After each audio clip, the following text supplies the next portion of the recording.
Hi hello welcome to PSC tricks with Ammu. അപ്പോൾ ഇന്ന് Kerala jail വകുപ്പ് ഘടനയും പ്രവർത്തന രീതികളും എന്നുള്ള റിവിഷനുമായിട്ടാണ് കേട്ടോ ഞാൻ എത്തിയിരിക്കുന്നത്.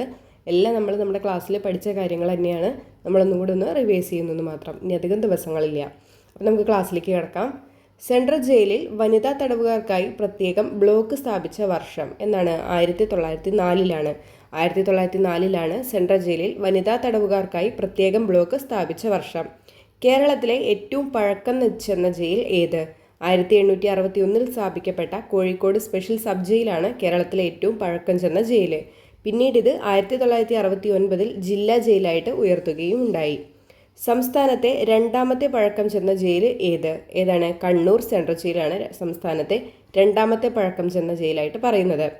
കേരളത്തിലെ ആദ്യത്തെ സെൻട്രൽ ജയിൽ ഏതാണ്? 1869 സ്ഥാപിക്കപ്പെട്ട കണ്ണൂർ സെൻട്രൽ ജയിലാണ് കേരളത്തിലെ ആദ്യത്തെ സെൻട്രൽ ജയിൽ. ഏറ്റവും രണ്ടാമത്തെ പഴക്കം ചെന്നതും കേരളത്തിലെ ആദ്യത്തെ സെൻട്രൽ ജയിലുമാണ് 1869 സ്ഥാപിക്കപ്പെട്ട കണ്ണൂർ സെൻട്രൽ ജയിൽ. സംസ്ഥാനത്തെ ആദ്യത്തെ ഓപ്പൺ പ്രിസൺ എവിടെയാണ് സ്ഥാപിച്ചത്? 1962 തിരുവനന്തപുരത്തെ നെട്ടുകാൽത്തേരിയിലാണ് സംസ്ഥാനത്തെ ആദ്യത്തെ ഓപ്പൺ പ്രിസൺ സ്ഥാപിച്ചിരിക്കുന്നത്. 1990 ആദ്യത്തെ വുമൺ പ്രിസൺ സ്ഥാപിക്കപ്പെട്ടത് എവിടെയാണ്? നെയ്യാറ്റിൻകരയിലാണ്. 1990 ആദ്യത്തെ വുമൺ പ്രിസൺ സ്ഥാപിക്കപ്പെട്ടത് നെയ്യാറ്റിൻകര. ആദ്യത്തെ ഓപ്പൺ വനിതാ പ്രിസൺ സ്ഥാപിക്കപ്പെട്ടത് എവിടെയാണ്? പൂജപ്പുരയിലാണ്. വർഷം ഓർത്തിരിക്കുക, 2013 ആദ്യത്തെ ഓപ്പൺ വനിതാ പ്രിസൺ സ്ഥാപിക്കപ്പെട്ടത് പൂജപ്പുരയിലാണ്, 2013. സംസ്ഥാനത്തെ ആദ്യത്തെ ഹൈ സെക്യൂരിറ്റി പ്രിസൺ വിയ്യൂരിൽ പ്രവർത്തനം ആരംഭിച്ച വർഷം എന്നാണ്? 2019 സംസ്ഥാനത്തെ തന്നെ ആദ്യത്തെ ഹൈ സെക്യൂരിറ്റി പ്രിസൺ വിയ്യൂരിൽ പ്രവർത്തനം ആരംഭിക്കുന്നത്. സംസ്ഥാനത്തെ രണ്ടാമത്തെ ഓപ്പൺ പ്രിസൺ സ്ഥാപിക്കുന്നത് എവിടെയാണ്? ചീമേനിയിലാണ്, 2007 സംസ്ഥാനത്തെ രണ്ടാമത്തെ ഓപ്പൺ പ്രിസൺ സ്ഥാപിച്ചത് ചീമേനി, 2007. ഇതിൻ്റെ ക്ലാസ്സസ് ഒക്കെ കാണാത്തവർ കയറിയിട്ട് കാണുക കേട്ടോ. അപ്പോഴാണ് നമുക്കിത് വീണ്ടും ഇത് കാണുമ്പോൾ നമുക്ക് വീണ്ടും ഒന്ന് തലയിലൊന്ന് ഓർമ്മയുണ്ടാവുള്ളൂ കേട്ടോ. ആധുനിക തെറ്റുതിരുത്തൽ ആശയങ്ങളെ അടിസ്ഥാനമാക്കി Kerala prisons and correctional services ചട്ടങ്ങൾ നിലവിൽ വന്ന വർഷം? 2014. ഇമ്പോർട്ടൻ്റ് ക്വസ്റ്റ്യൻ ആണ്.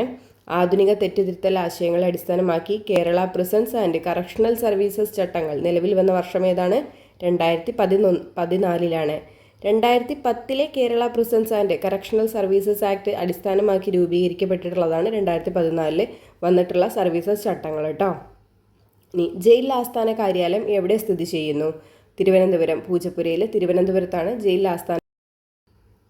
6 മാസത്തിന് മുകളിൽ തടവ് ശിക്ഷ ലഭിക്കുന്നവരെയും കരുതൽ തടവുകാരെയും സൈനിക വിചാരണയിൽ ശിക്ഷിക്കപ്പെട്ടവരെയും പാർപ്പിക്കുന്നതിന് വേണ്ടിയിട്ടുള്ള സ്ഥാപനം ഏത്? Central prisons and correctional homes ആണ്.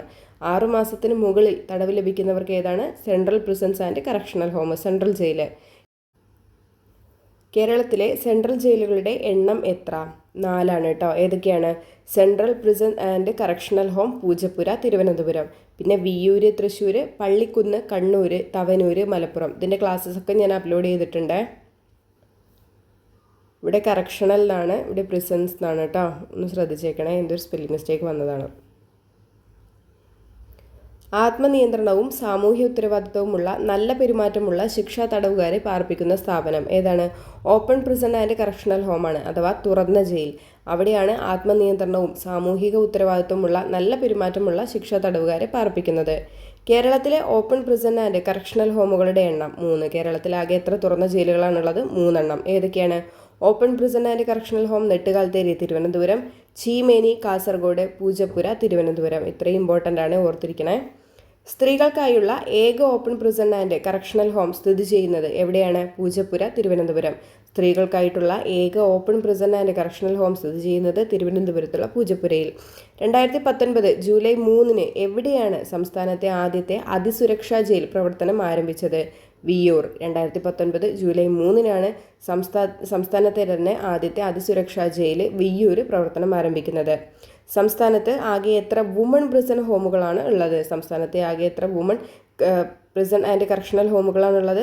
3 ഏതൊക്കെയാണ്? Woman prison and correctional home Thiruvananthapuram, Viyyur, Kannur. ഇത് 3 എന്താണ് നമ്മുടെ കേരളത്തിലെ ആകെ വുമൺ പ്രിസൺ ആൻഡ് കറക്ഷണൽ ഹോമായിട്ട് ഉള്ളത്.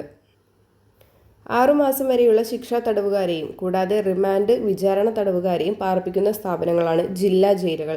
കേരളത്തിലെ ആകെ ജില്ലാ ജയിലുകളുടെ എണ്ണം എത്രയാണ്? 13 ജില്ലാ ജയിലുകളാണ് കേരളത്തിലുള്ളത്. 6 മാസം വരെയുള്ള ശിക്ഷാ തടവുകാരെയും കൂടാതെ റിമാൻഡ് വിചാരണ തടവുകാരെയും പാർപ്പിക്കുന്ന സ്ഥാപനങ്ങളാണ് ജില്ലാ ജയിലുകൾ. 13 ജില്ലാ ജയിലുകളാണ് നിലവിലുള്ളത്. 18-നും 21-നും ഇടയിൽ പ്രായമുള്ള കൗമാര കുറ്റവാളികളെ പാർപ്പിക്കുന്നതിന് ആയിട്ടുള്ള സ്ഥാപനം ഏതാണ്? ബോസ്റ്റൽ സ്കൂളാണ്. തൃക്കാക്കരയിലുള്ള എറണാകുളം തൃക്കാക്കരയിലുള്ള ബോസ്റ്റൽ സ്കൂളാണ്. കേരളത്തിലാകെ ഒരു ബോസ്റ്റൽ സ്കൂളേ ഉള്ളൂ കേട്ടോ. അത് എറണാകുളം തൃക്കാക്കരയിലാണ് സ്ഥിതി ചെയ്യുന്നത്. 18-നും 21-നും ഇടയിൽ പ്രായമുള്ള കൗമാര കുറ്റവാളികളെയാണ് അവിടെ പാർപ്പിക്കുന്നത് കേട്ടോ. 1995-ലാണ് ഈ സ്ഥാപനം പ്രവർത്തനം ആരംഭിക്കുന്നത് കേട്ടോ. അതും കൂടെ ഓർത്തിരിക്കണേ. 3 മാസം വരെ ശിക്ഷിക്കപ്പെട്ട തടവുകാരെയും റിമാൻഡ് വിചാരണ തടവുകാരെയും പാർപ്പിക്കുന്ന സ്ഥാപനമാണ് സ്പെഷ്യൽ സബ് ജയിൽ എന്ന് പറയുന്നത്.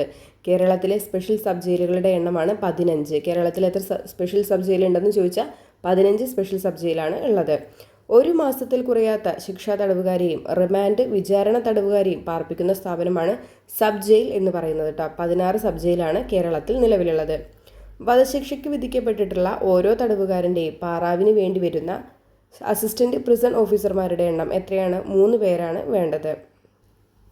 പുരുഷ അസിസ്റ്റന്റ് പ്രിസൺ ഓഫീസർ വിഭാഗത്തിൽ ഉൾപ്പെടുന്ന ഉദ്യോഗസ്ഥർ ആരൊക്കെയാണ്? Prison officer, gate keeper, deputy prison officer, assistant prison officer. ഇതൊക്കെ ഞാൻ ക്ലാസ് എടുത്തപ്പോൾ ഡീറ്റെയിൽ ആയിട്ട് പറഞ്ഞിട്ടുണ്ട്. അസിസ്റ്റന്റ് പ്രിസൺ ഓഫീസർക്ക് ധരിക്കാവുന്ന ഗുഡ് കോണ്ടാക്ട് സ്ട്രൈപ്പുകളുടെ എണ്ണം 3 എണ്ണം. ചുവപ്പ് വെളുപ്പ് തുണിയിലുള്ളതും ഇടത്തേമേൽ കയ്യിൽ ധരിക്കേണ്ടതും ആണ്. വനിതാ തടവുകാരുടെ കുട്ടികളെ എത്ര വയസ്സുവരെയാണ് ജയിലിൽ അവരുടെ കൂടെ സംരക്ഷിക്കുന്നത്? 6 വയസ്സുവരെയുള്ള കുട്ടികളെയാണ് വനിതാ തടവുകാരുടെ കൂടെ ജയിലിൽ സംരക്ഷിച്ച് വരുന്നത്. ഒരു കലണ്ടർ വർഷം ഒരു തടവുകാരന് എത്ര ദിവസത്തെ സാധാരണ അവധിക്കാണ് അർഹതയുള്ളത്?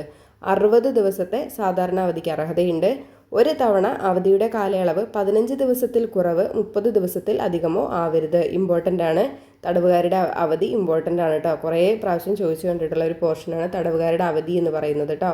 അപ്പോൾ അത് ഞാൻ ക്ലാസ് ആയിട്ട് ഇട്ടിട്ടുണ്ട്. കാണാത്തവർ കയറിയിട്ട് കാണുക കേട്ടോ. ഏത് തരത്തിലുമുള്ള അവധിക്കും ഒരു കലണ്ടർ വർഷത്തിൽ എത്ര തവണ വിടുതൽ ഉണ്ടായിരിക്കുന്നതാണ്? 4 തവണയാണ് ഉണ്ടായിരിക്കുന്നത്. പക്ഷേ തുറന്ന ജയിലിലെ തടവുകാർക്ക് മാത്രം ഗാർഹിക അവധിക്കുള്ള വിടുതൽ കൂടി കണക്കാക്കി 5 തവണയാണ് ഉള്ളത് കേട്ടോ. ഇത് ഇമ്പോർട്ടൻ്റ് ഒരു സ്റ്റേറ്റ്മെൻ്റ് ആണ്, ഓർത്തിരിക്കണേ.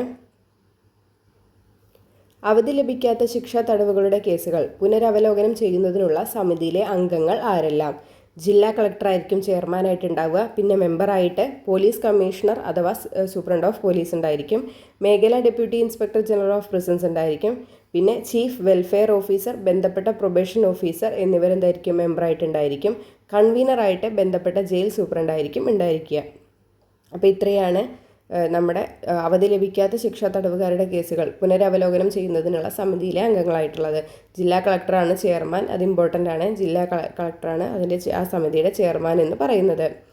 അടിയന്തര അവധി ഒരു പ്രാവശ്യം പരമാവധി അനുവദിക്കാവുന്നത് എത്ര ദിവസത്തേക്കാണ്? 15 ദിവസത്തേക്കാണ് അടിയന്തര അവധി ഒരു പ്രാവശ്യം പരമാവധി അനുവദിക്കാവുന്നത്.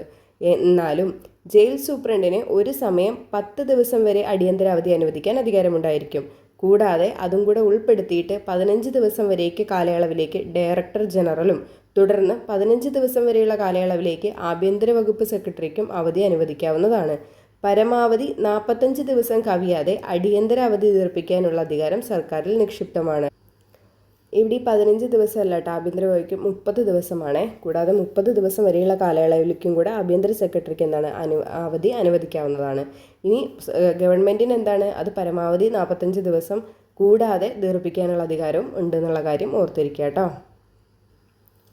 ആദ്യത്തെ സാധാരണ അവധിക്കുള്ള അപേക്ഷ തടവുകാർ നൽകേണ്ടത് ആർക്കാണ്? ഡയറക്ടർ ജനറലിനാണ് ആദ്യത്തെ സാധാരണ അവധിക്കുള്ള അപേക്ഷ തടവുകാർ കൊടുക്കേണ്ടത്. അടിയന്തര അവധിക്കുള്ള അപേക്ഷകൾ തടവുകാരൻ ആർക്കാണ് സമർപ്പിക്കേണ്ടത്?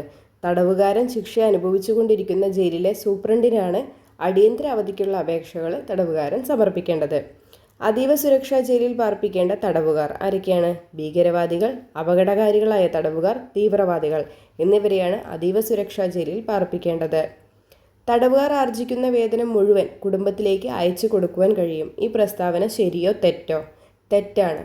തടവുകാർ ആർജിക്കുന്ന വേതനത്തിൻ്റെ പകുതി മാത്രമാണ് കുടുംബങ്ങളിലേക്ക് അയച്ചു കൊടുക്കാൻ കഴിയുന്നത്. അത് ഇമ്പോർട്ടൻ്റ് സ്റ്റേറ്റ്മെൻ്റ് ആണ്, മുന്നേ ചോദിച്ചിട്ടുണ്ട്. തടവ് ശിക്ഷ അനുഭവിക്കുന്ന ഒരു വ്യക്തിയെ പഠനാവശ്യത്തിനായി മോചിപ്പിക്കുന്നതിന് സർക്കാരിന് അധികാരം നൽകുന്ന ക്രിമിനൽ നടപടി ചട്ടം ഏതാണ്? 432(6). വളരെ വളരെ ഇമ്പോർട്ടൻ്റ് ആയിട്ടുള്ള ഒരു കാര്യമാണിത്, നോട്ട് ചെയ്ത് വെച്ചേക്കണേ. തടവ് ശിക്ഷ അനുഭവിക്കുന്ന ഒരു വ്യക്തിയെ പഠനാവശ്യത്തിനായിട്ട് മോചിപ്പിക്കുന്നതിന് സർക്കാരിന് അധികാരം നൽകുന്ന ക്രിമിനൽ നടപടി ചട്ടം ഏതാണെന്ന് ചോദിച്ചാൽ 432(6). 432(6). 234 എന്നിട്ടാൽ മതി അല്ലേ? 234 നേരെ ഇതിടുക. 432. ശിക്ഷാപ്രതികളുടെ അകാല വിടുതൽ ശുപാർശ ചെയ്യുന്നതിനുള്ള ഉപദേശക സമിതിയുടെ ചെയർമാൻ ആരാണ്? ജയിൽ സൂപ്രണ്ടായിരിക്കും. അതും ഇമ്പോർട്ടൻ്റ് ക്വസ്റ്റ്യൻ ആണ്, നോട്ട് ചെയ്ത് വെച്ചേക്കണേ. ശിക്ഷാപ്രതികളുടെ അകാല വിടുതൽ ശുപാർശ ചെയ്യുന്നതിനുള്ള ഉപദേശക സമിതിയുടെ ചെയർമാൻ ആരായിട്ട് വരും? ജയിൽ സൂപ്രണ്ടാണ് കേട്ടോ. ജയിൽ ഭരണം ഉൾക്കൊള്ളുന്ന ലിസ്റ്റ് ഏതാണ്? സ്റ്റേറ്റ് ലിസ്റ്റിലാണ് ജയിൽ ഭരണം ഉൾക്കൊള്ളുന്നത്. ഇംഗ്ലീഷ് അക്ഷരമാലയിലെ യു ആകൃതിയിലുള്ള കേരളത്തിലെ സെൻട്രൽ ജയിൽ ഏതാണ്? തവനൂരാണ്. മലപ്പുറം ജില്ലയിലുള്ള തവനൂരാണ് ഇംഗ്ലീഷ് അക്ഷരമാല യു ആകൃതിയിൽ പണി കഴിപ്പിച്ചിട്ടുള്ളത്. കേരള ജയിൽ വകുപ്പിൻ്റെ തലവൻ ആരാണ്? DGP അഥവാ director general of prisons and correctional services ആണ് DGP. നിലവിലെ DGP ആരാണ്? ബൽറാം കുമാർ ഉപാധ്യായയാണ്. നോട്ട് ചെയ്ത് വെച്ചേക്കണേ. നിലവിലെ DGP Balram Kumar Upadhyaya. 2010 Kerala prisons and correctional services നിയമപ്രകാരം ഡെറ്റിന്യൂ എന്നതിന് നൽകിയിരിക്കുന്ന നിർവചനം എന്താണ്? കരുതൽ തടങ്കലിൽ ആകുന്നൊരു വ്യക്തിയാണ് ഡെറ്റിന്യൂ എന്നതുകൊണ്ട് ഉദ്ദേശിക്കുന്നത്. ഇനി അതുപോലെ വേറൊരു പദമാണ് ഹിസ്റ്ററി ടിക്കറ്റ് എന്ന് പറയുന്നത്. ഒരു തടവുകാരനെ സംബന്ധിച്ച് ആവശ്യമായ വിവരങ്ങൾ പ്രദർശിപ്പിക്കുന്ന ടിക്കറ്റിനെയാണ് ഹിസ്റ്ററി ടിക്കറ്റ് എന്ന് നിർവചിച്ചിരിക്കുന്നത്. ജയിലിൽ അച്ചടക്ക സമിതിയുടെ അധ്യക്ഷൻ ആരാണ്? ജയിൽ സൂപ്രണ്ടാണ്. ജയിലിൽ അച്ചടക്ക സമിതിയുടെ അധ്യക്ഷൻ ആരാണ്? ജയിൽ സൂപ്രണ്ടാണ്. തടവുകാരുടെ പരാതികളും നിവേദനങ്ങളും സ്വീകരിച്ച് നടപടിയെടുക്കേണ്ട പരാതി പരിഹാര സമിതി യോഗം ചേരേണ്ടത് എപ്പോഴാണ്? 3 മാസത്തിലൊരിക്കലാണ് പരിഹാര സമിതി യോഗം ചേരേണ്ടത്. ഇന്ത്യയിൽ ആദ്യമായി വനിതാ തടവുകാരുടെ അവസ്ഥയെക്കുറിച്ച് പഠിക്കുന്നതിന് രൂപീകരിക്കപ്പെട്ട കമ്മിറ്റിയുടെ അധ്യക്ഷൻ ജസ്റ്റിസ് VR കൃഷ്ണയ്യർ. ഇമ്പോർട്ടൻ്റ് ആണ്, ജസ്റ്റിസ് VR കൃഷ്ണയ്യർ. 1991-93 കേരളത്തിലെ ജയിൽ പരിഷ്കരണത്തെക്കുറിച്ച് ആദ്യമായി പഠിച്ച് റിപ്പോർട്ട് തയ്യാറാക്കിയ കമ്മിറ്റി ആരാണ്?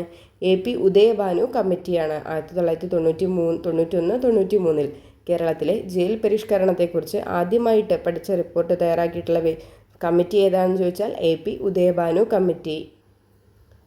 അപ്പോൾ ഇന്നത്തെ ക്ലാസ്സിൽ നമ്മൾ ഈ ഫസ്റ്റ് ടോപ്പിക്ക് നമ്മൾ തീർത്തിട്ടുണ്ട്, റിവിഷൻ ചെയ്തിട്ടുണ്ട്.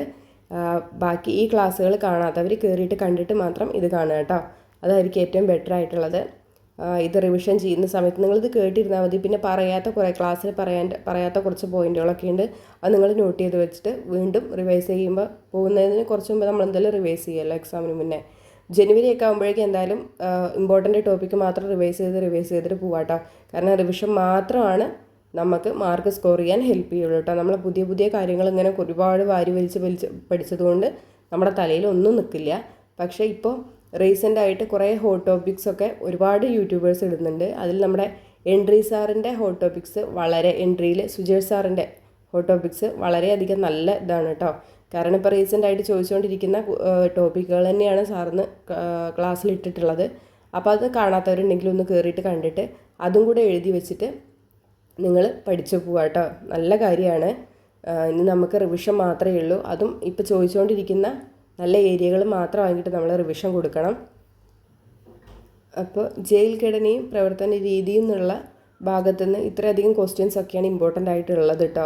വരാനും ഇത്രയൊക്കെ തന്നെ. കൂടുതലും സ്റ്റേറ്റ്മെൻറ്റ് ടൈപ്പിലാണ് വരിക. ഇങ്ങനെ ഈ പറഞ്ഞ കാര്യങ്ങൾ തന്നെ സ്റ്റേറ്റ്മെൻറ്റ് ടൈപ്പിലൊക്കെ ചോദിക്കട്ടോ. പിന്നെ അവധികൾ, തടവുകാരുടെ അവധികൾ ഇമ്പോർട്ടൻ്റ് ആണ്. അത് എന്തായാലും കയറിയിട്ട് മുഴുവനായിട്ട് കാണണേ. പിന്നെ നമ്മുടെ കേരളത്തിലെ ജയിലുകൾ, അതിൻ്റെ പ്രത്യേകതകൾ, അതിൽ പാർപ്പിച്ചിരിക്കുന്ന ആളുകൾ, എത്ര മാസം വരെയൊക്കെയാണ്, പിന്നെ അവർക്ക് എന്തെങ്കിലും ഓരോ ജയിലിനും ഇപ്പോൾ തുറന്ന ജയിലിന് എന്താണ് അവിടുത്തെ അന്തേവാസികൾക്ക്, അവിടുത്തെ തടവുകാർക്ക് വേതനം കൂടുതലാണ്. മറ്റുള്ള ജയിലുകളെ അപേക്ഷിച്ച്, ജയിലിലെ തടവുകാരെ അപേക്ഷിച്ച് തുറന്ന ജയിലിലെ തടവുകാർക്ക് വേതനം കൂടുതലാണ്. അവർക്ക് 5 തവണ വിടുതലുണ്ട്. ഗാർഹിക അവധിയും കൂടെ കൂട്ടിയിട്ട് 5 തവണ വിടുതലുണ്ട്. അങ്ങനെയുള്ള കാര്യങ്ങളൊക്കെ നോട്ട് ചെയ്തിരിക്കുക കേട്ടോ. കാരണം അത് എന്തായാലും ചിലപ്പോൾ സ്റ്റേറ്റ്മെൻറ്റ് ടൈപ്പിലൊക്കെ ചോദിക്കാൻ സാധ്യതയുണ്ട്. പിന്നെ ഞാനൊരു കാര്യം കൂടെ പറയണമെന്ന് വിചാരിച്ചു. ഇപ്പം നിങ്ങൾ ഇതിനെന്തായാലും നമ്മൾ കട്ടയ്ക്ക് പഠിച്ചുകൊണ്ടിരിക്കുകയാണ്. അപ്പം നമ്മൾ ഇതിൻ്റെ കൂടെ എന്ത് ചെയ്യണം എന്നറിയോ? നമ്മുടെ ഫിസിക്കലായിട്ടുള്ള ഫിറ്റ്നസ്സും കൂടെ കൊണ്ടുപോകണം. അതിന് വേണമെങ്കിൽ രാവിലെ എണീറ്റിട്ട് ജോഗിങ്ങിനോ നടത്തത്തിനോ ഒക്കെ ഒന്ന് പോവാട്ടോ.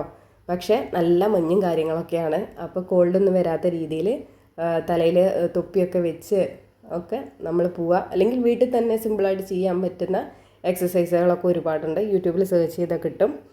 അപ്പോൾ അതൊക്കെ ഒന്ന് ചെയ്യട്ടോ. കാരണം നമ്മൾ ഫിസിക്കലിൽ എന്തായാലും ഒരിത്തിരി പ്രാക്ടീസ് വേണ്ടി വരും. അപ്പോൾ ആ സമയത്തേക്ക് നമ്മൾ പെട്ടെന്ന് പ്രാക്ടീസ് തുടങ്ങുന്ന സമയത്ത് നമുക്ക് ബോഡിക്ക് ഒരുപാട് ബുദ്ധിമുട്ടുകൾ വരും. അപ്പോൾ അത് ഒഴിവാക്കാൻ വേണ്ടിയിട്ട് നമ്മൾ ഇപ്പം തന്നെ ബോഡീനെയൊക്കെ ഒന്ന് വാമപ്പ് ചെയ്യണത് ഏറ്റവും ബെറ്റർ ആയിട്ടുള്ള കാര്യമാണ്. അപ്പോൾ പിന്നെ നമ്മൾ എന്തായിരിക്കും അതൊക്കെ കഴിഞ്ഞ് വന്നിട്ട് പഠിക്കാനും ഒരു ഊർജ്ജം കൂടും. നമ്മളത് ക്രാക്ക് ചെയ്യും എന്ന് വിചാരിച്ചിട്ട് തന്നെ, നമ്മുടെ കയ്യിൽ ജോലി ഇരിക്കും എന്ന് വിചാരിച്ചിട്ട് തന്നെ ചെയ്യാട്ടോ ഈ പറഞ്ഞ കാര്യങ്ങളൊക്കെ. അപ്പോൾ നന്നായിട്ട് എല്ലാവരും റിവിഷൻ ചെയ്യുക. ഇനി ഇതുപോലുള്ള രണ്ടാമത്തെ ടോപ്പിക്കുമായിട്ട് ഞാൻ റിവിഷനുമായിട്ട് വരാം. അതുവരേക്കും താങ്ക് യു.